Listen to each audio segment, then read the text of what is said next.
Pas udah selesai ngedit, Mimin baru engah lupa jelasin apa itu Enneagram. Jadi, sebelum masuk video utama, izin jelasin dulu. Enneagram adalah sebuah sistem tipologi kepribadian yang membagi manusia ke dalam 9 tipe dasar berdasarkan motivasi inti dan ketakutan utama.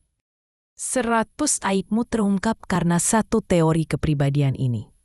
Iya, kedengerannya emang lebay, tapi gue serius. Teori ini bisa ngebongkar hal-hal yang bahkan lo sendiri nggak sadar.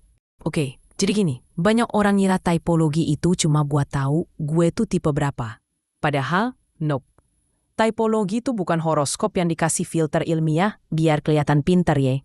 Kalau lo beneran pengen ngerti kenapa manusia bisa seunik dan serumit itu, mending lo kenalan sama Enneagram. Enneagram bukan cuma ngasih label, tapi ngebongkar motif di balik semua pilihan yang lo ambil. Dasar konsep Enneagram. Enneagram adalah model psikologi manusia. Dia didasari oleh gagasan bahwa setiap orang punya struktur kepribadian bawaan, atau yang disebut esensi.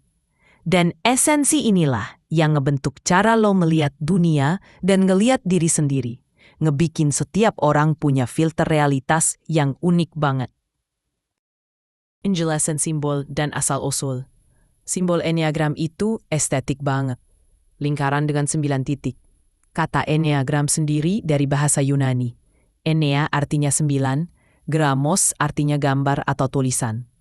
Setiap titik dalam simbol mewakili satu tipe kepribadian. Setiap tipe tuh punya kekuatan, kelemahan, motivasi bawah sadar, ketakutan, dan trigger emosionalnya masing-masing.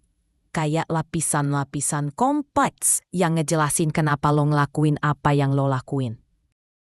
Sejarah Enneagram. Oke, sekarang kita bahas sejarahnya.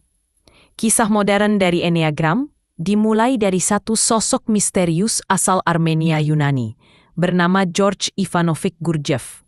Biar lebih simpel, sebut aja Gurdjieff. Dia lahir sekitar tahun 1866, tumbuh di daerah Kaukasus, tempat di mana budaya dan agama bercampur aduk. Gurdjieff ini literally keliling Asia Tengah dan Timur Tengah selama 2 dekade. Dia ngumpulin serpihan ilmu mistik dan filsafat kuno, lalu ngebungkusnya dengan bumbu psikologi modern pada masa itu. Dari perjalanan itu lahirlah konsep The Fourth Way, sebuah jalan transformasi diri yang bisa dijalani dalam kehidupan sehari-hari. Sekitar tahun 1914, Gurdjieff mulai ngenalin simbol bintang 9 yang sekarang kita kenal sebagai Enneagram. Kata dia, simbol ini adalah diagram universal tentang gimana perubahan terjadi di alam semesta. Dia ngomongin 2 hukum besar. Law of Three, segitiga di tengah yang melambangkan kekuatan aktif, pasif, dan penyeimbang. Law of Seven, pola angka 1, 4, 2, 8, 5, 7 yang katanya nunjukin ritme perubahan alami. Ritme ini ditemukan pada nada musik sampai pola pikir manusia. Nah, yang menarik, di balik teori kosmiknya itu, dia juga ngebangun pondasi psikologi yang sekarang jadi dasar Enneagram modern. Konsep 3 pusat diri, kepala, hati, dan tubuh. Beda antara esensi dan kepribadian. Mana yang asli, mana yang hasil pengondisian sosial. Dan yang terakhir, self-observation alias kemampuan buat ngamatin diri tanpa menjudge, tanpa drama, dan tanpa ngeles.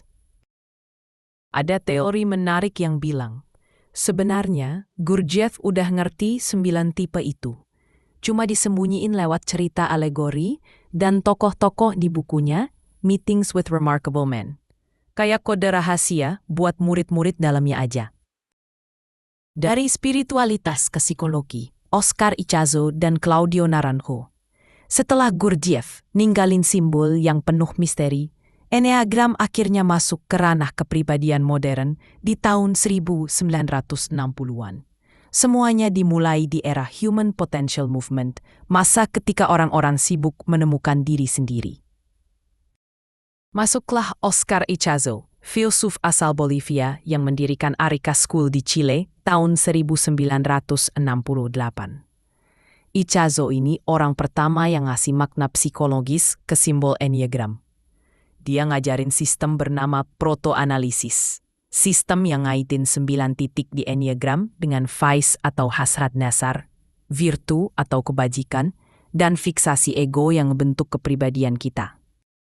Menurut Ichazo, setiap orang tuh lahir dengan esensi bawaan yang murni, tapi lama-lama ketutupan sama fiksasi ego yang tumbuh sejak kecil. Ichazo menciptakan pondasi penting, yaitu kerangka spiritual dan psikologis yang akhirnya jadi dasar dari 9 tipe kepribadian Enneagram. Selain Ichazo, tokoh yang juga memiliki peran penting adalah Claudio Naranjo, seorang psikiater asal Chile yang datang ke Ichazo dan basically bilang, "Oke, fondasinya keren, tapi ayo kita bikin ini hidup." Naranjo ngambil kerangka psikologis dari Ichazo dan bikin sintesis besar-besaran. Dia gabungin wawasan spiritual itu dengan terapi Gestalt, psikoanalisis, dan ilmu psikologi akademik, sampai jadilah deskripsi 9 tipe kepribadian yang jauh lebih kompleks. Dan cara ngajarnya Naranjo agak nyentrik ya, yakni lewat kelompok SAT, Seekers After Truth. Naranjo bikin panel wawancara langsung, di mana orang-orang dengan tipe tertentu duduk bareng dan ngelakuin eksplorasi diri secara real time. Walaupun Naranjo selalu ngaku kalau kerangka dasarnya datang dari Ichazo, tapi dialah yang bikin Enneagram kepribadian modern seperti yang kita kenal sekarang. Setelah mereka berdua sempat pecah secara pribadi dan filosofis di awal 1970-an, Naranjo ngajarin versinya sendiri. Dan boom, lahirlah gerakan Enneagram modern yang nyebar ke seluruh dunia. Dan yang menarik, buat Naranjo ini bukan sekadar proyek akademik. Bagi dia, Enneagram itu bagian dari perjalanan spiritual pribadinya. Perjalanan yang dia tulis di bukunya Up and Down the Holy Mountain.